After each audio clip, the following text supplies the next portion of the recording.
Salut à tous, c'est Pang de la chaîne, bienvenue sur cette vidéo qui aujourd'hui va parler de Gilboyne, va parler de Transforming Therapy, donc la façon de pratiquer l'hypnose de Gilboyne.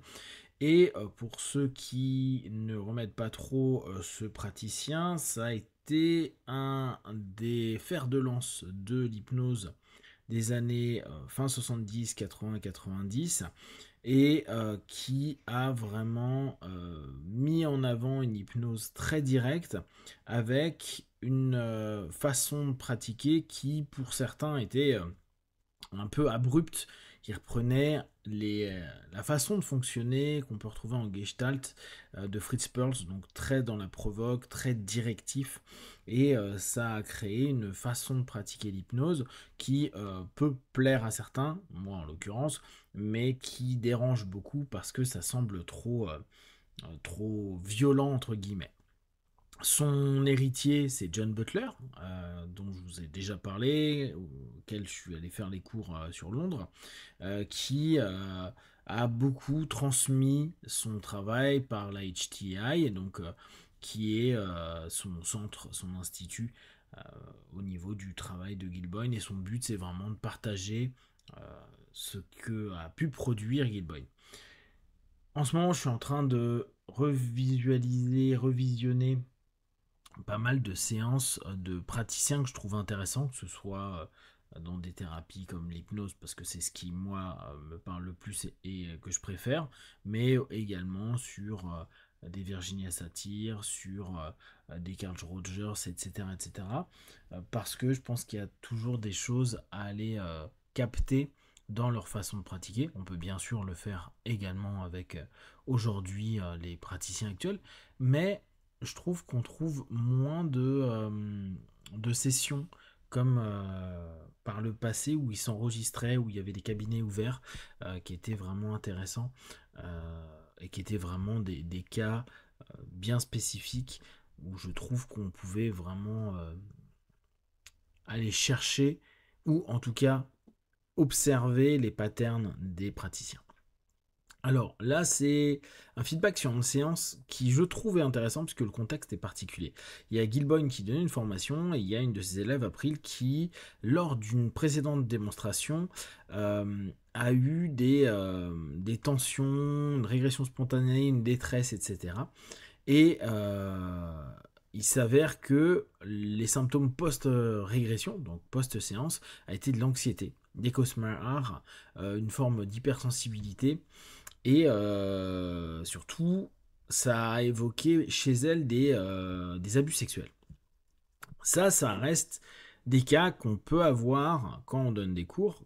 Bien sûr, c'est toujours complexe parce que on est dans une classe et parfois pour des démos, il y a énormément de choses qui vont revenir spontanément. Maintenant, dans l'école de Butler et donc de Gilboyne, ils prenaient tout le temps 1 heure à parfois 2 heures et demie de démonstration sur des cas réels. Moi j'ai eu la chance de le faire avec Butler, je crois que ça avait duré 2 heures, 2 heures et demie, sur un thème, et puis on allait travailler dessus, ça a duré un certain temps. C'est pas toujours ce qu'il y a de plus intéressant dans l'instant pour les apprenants, parce que c'est long, et c'est dense, et il explique pas au fur et à mesure ce qu'il est en train de faire, il fait vraiment sa session, c'est peut-être un peu le manque. Là en l'occurrence, on se rend compte qu'il y a dû avoir une démo et puis ça a éveillé plein de choses chez l'apprenante et du coup il refait une session dessus. Donc on voit que c'est quand même un truc qui va être assez tendu hein, parce que ça va parler d'abus sexuels.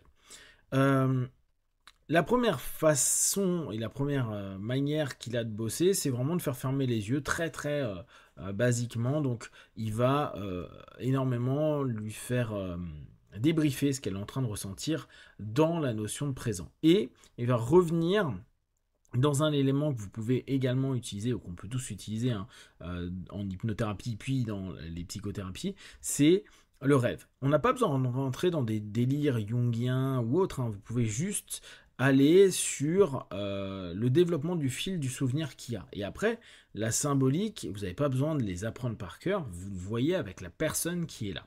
En l'occurrence, elle parlait de ses enfants, son fils, d'abeilles et d'un spray. Donc en gros, il y a eu des abeilles menaçantes qui sont arrivées, elle a voulu protéger son fils et elle découvre que malheureusement elle a laissé une fenêtre ouverte après avoir abîmé pas mal d'abeilles, bah, il y en avait d'autres et des gros frelons qui commençaient à rentrer. Donc, au travers du questionnement et de l'échange, on peut voir que les abeilles, bah, c'est des stress, des souvenirs, traumas qui s'éveillent, qui se réveillent.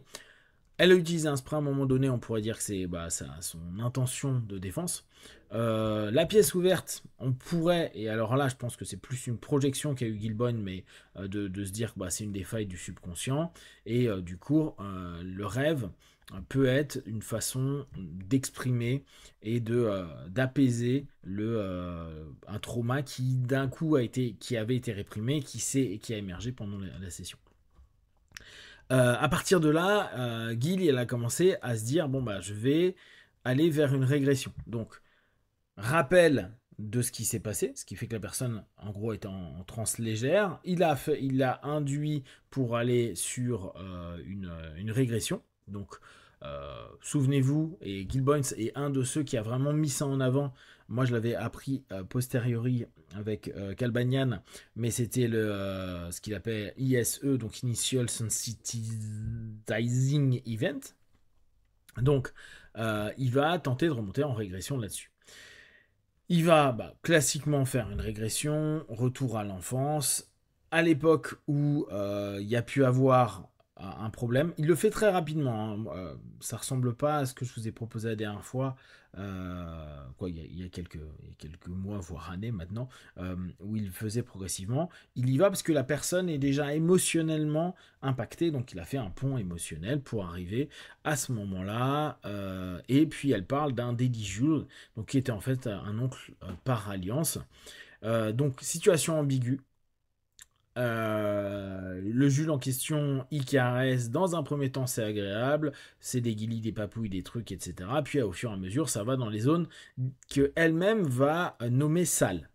Élément important, parce que dans cette émergence sémantique, c'est en fait sa mère qui parle et sa mère qui a été particulièrement dure avec cette jeune fille qui l'a constamment humiliée, etc. Donc il y a un élément qui est mis en avant à ce moment-là, donc la sexualité infantile perçue comme agréable, mais le problème c'est un retour sur la situation qui est bizarre, c'est un oncle par alliance, sensation de honte et de dégoût, et il y a derrière ça un message avec sa mère euh,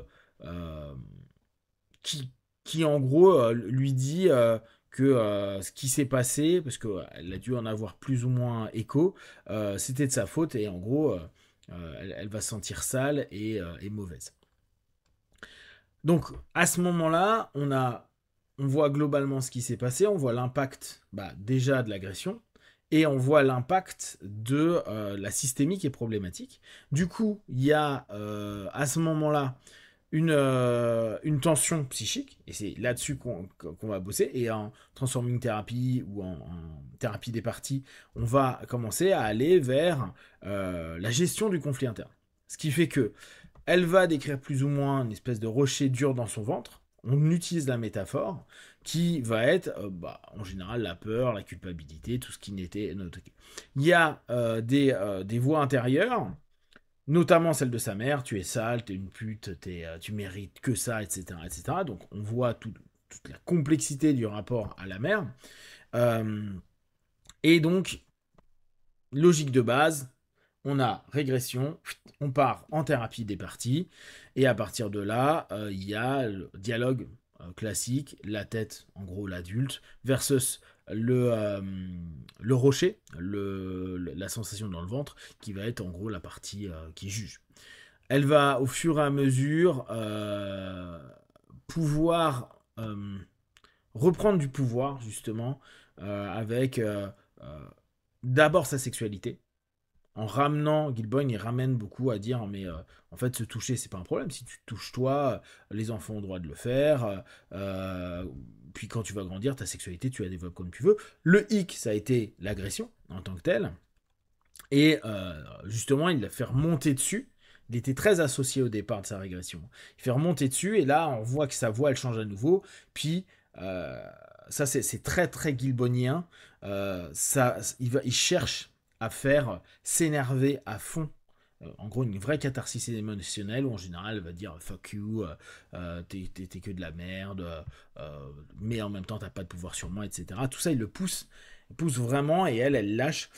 Moi, les premières fois que j'avais vu ça, c'était Jerry Kine qui le faisait, mais Jerry Kine ayant aussi été formé par Gilboyne, il avait cette façon de bosser de façon hyper marquée et hyper intense. Donc on voit vraiment la personne qui crie, qui gueule, mais hyper fort. Alors quand vous avez un cabinet et qu'il y a des voisins à côté, ça peut un peu les étonner, voire leur faire peur.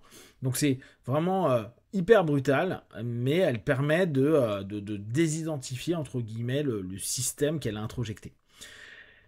Après, donc on voit qu'il y avait un problème avec ce moment-là, un problème avec sa sexualité, et l'autre partie que Boyne il l'oriente, c'est pour qu'il gère les figures familiales, hein, les caretakers qui ont fait de la merde. Donc, il fait parler à son père, à sa mère, à l'adulte agresseur, donc Jules. Elle dit à son père, en gros, ce qu'elle a sur le cœur, en gros, c'était qu'il avait l'impression de tout connaître, tout savoir, mais en fait qu'il était malheureux. Elle accuse, donc en l'occurrence, l'agresseur, Jules, de l'avoir bousillé. Dit en gros, elle renvoie l'ensemble des éléments qui a été problématique, notamment qu'on lui avait introjecté, donc la saleté, etc., à lui dire c'est toi qui es sale, c'est toi qui es malade, et je te déteste, et on la voit gueuler complètement à ce niveau-là. Ça permet de retrouver une forme de limite, et justement plus une fusion entre les événements, l'identification, ce qui a été dit a posteriori, le ressenti, la honte, et ça permet de psychiquement de séparer et de redonner un cadre de vie et de perception pour la jeune femme, et qui d'ailleurs, c'est souvent les dernières étapes où on ramène vers un recadrage qui va être sur le fait qu'elle n'a plus envie de recréer ces patterns-là, qu'elle est autonome, donc elle n'est plus la résultante de sa problématique familiale et de cette agression, mais qu'elle est ce qu'elle veut, et donc elle peut entre guillemets, se dissocier, se désidentifier de toutes les attentes et projections familiales que eux ont eu sur elle et qu'elle a pu avoir sur. Et après, au fur et à mesure, tout le travail d'acceptation de son corps, de la sexualité, son droit d'aimer, être aimé, etc. etc. Donc, au fur et à mesure, la métaphore est encore utilisée, les rochers qu'elle avait déterminés comme étant l'aspect jugeant d'elle-même devient des vers, puis elle peut les éliminer, et elle finit par des affirmations que Gilboyne commence, hein, c'est très transformative thérapie, et elle finit donc des notions comme I can love, je peux aimer qui je suis, j'ai pas à avoir peur tout le temps, j'ai pas besoin de... j'ai le droit de ne pas t'aimer et je m'en fous que tu m'aimes pas, etc. Et une fois qu'il y a ce recadrage-là, on ramène au fur et à mesure vers ce qu'on va appeler du post-hypnotique, mais qui est une intégration. Donc c'est remettre bien en fin de transe dans la posture d'adulte pour qu'elle puisse réaliser ces mécanismes, et qu'elle check dessus, et après voir que elle avait un paquet de blessures qui a validé ses croyances, et donc elle revivait des éléments qui étaient problématiques pour elle, et toujours le choix de désinstaller les vieux programmes. Donc il y a souvent chez Boyne cette volonté d'action, et je pense que tous les hypnos, vous l'avez, hein, c'est les futurisations, mais ou les actes symboliques, ça c'est vraiment important d'aller vers cette notion d'action, et elle, en gros, elle dit, moi je vais faire attention à mon apparence, c'est vrai que j'ai plus du tout fait attention à moi depuis des années, donc je vais me retrouver belle, me reprendre conscience de mon corps, de sa sexualité aussi, sa féminité aussi, de ce qu'elle est, et pas de ce qu'elle a eu l'impression d'avoir été construite ou déconstruite par ce système-là. C'est un travail qui est vraiment intéressant. Donc, on a des régressions à la cause, on a un travail symbolique, on a un travail association-dissociation, on a une catharsis, une abréaction, hein, on a un recadrage et des intégrations. Donc, je trouve vraiment que ça fait des séances qui sont intéressantes. Si ça vous intéresse, ce genre d'explication là, même si vous n'avez pas la vidéo, mais que je vous donne ce genre de séance, n'hésitez pas à me le faire savoir, je vais vous en faire quelques-unes, notamment avec Gilboyne, et ne prenez que ce qui est bon et juste pour vous, tester, observer, analyser et conclure. Be one, ciao.